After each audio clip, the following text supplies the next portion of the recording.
বাবা, এখন আমি রান্না করব, আর আপনিও তো এখন অফিসে যাবেন, তাই রাতে আপনাকে এ ব্যাপারে বলবো ইনশাল্লাহ। আচ্ছা, ঠিক আছে। শাহেদ শুক্রবারে যেখানে ওর বন্ধুদের সঙ্গে আড্ডা দেয় ওখানে চলে গেল। শাহেদ অফিসের জন্য শুক্রবার ছাড়া এখানে আসতে পারে না। আজ শাহেদকে এখানে দেখে সবাই অবাক। ইরি বলল, কি ব্যাপার মিস্টার শাহেদ, আজ এখানে? আমি স্বপ্ন দেখছি নাকি? এই আমাকে কেউ চিমটি কাটতো। কথাটা বলেই ইরি রনির দিকে হাত বাড়িয়ে দিল। ইরির কথা শুনে রনি ইরিকে চিমটি কাটল। উহ, না স্বপ্ন নয় তো, তাহলে সত্যি। শাহেদ ডার্লিং আমার সামনে। তা মিস্টার, আজ অফিসের রাস্তা ভুলে চলে আসছেন নাকি? ইরির কথা শুনে সবাই হো হো করে হেসে দিল। শাহেদ কোনো কথা না বলে চেয়ারে বসে পড়ল। এবার সবাই খেয়াল করলো শাহেদ কেমন মনমরা হয়ে আছে। শাহেদের মন খারাপ দেখে ইরি শাহেদের কাছে এসে বলল, কি হয়েছে বাবু, মুড অফ কেন? শাহেদ চুপ।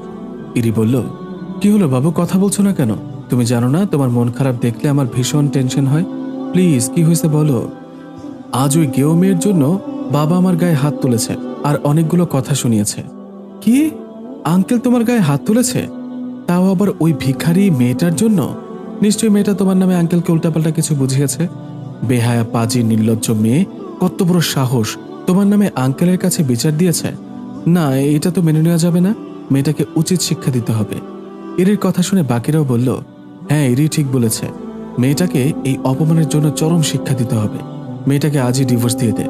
শাহেদ বলল, না তা সম্ভব নয়, কারণ ওকে ডিভোর্স দিলে বাবা আমাকে বাসা থেকে বের করে দিবে। ইরি বলল, ওকে কৌশলে আঘাত করতে হবে যাতে ও নিজ থেকে ডিভোর্স দিতে রাজি হয়ে যায়। কিন্তু সেটা কিভাবে সম্ভব? মেয়েটাকে আরো বেশি বেশি কষ্ট দেওয়া শুরু করো। তবে হ্যাঁ, আঙ্কেল আন্টির সামনে না, যা করবে ওনাদের আড়ালে। শাহেদ বলল, ধুর, তোমার কথা মতোই তো এই 1 বছর ধরে ওকে কম কষ্ট দিইনি, তবুও তো মেয়েটা আমার পিছু ছাড়ছে না। মেয়েটা কি করে যে এত ধৈর্য ধরে থাকে বুঝি না।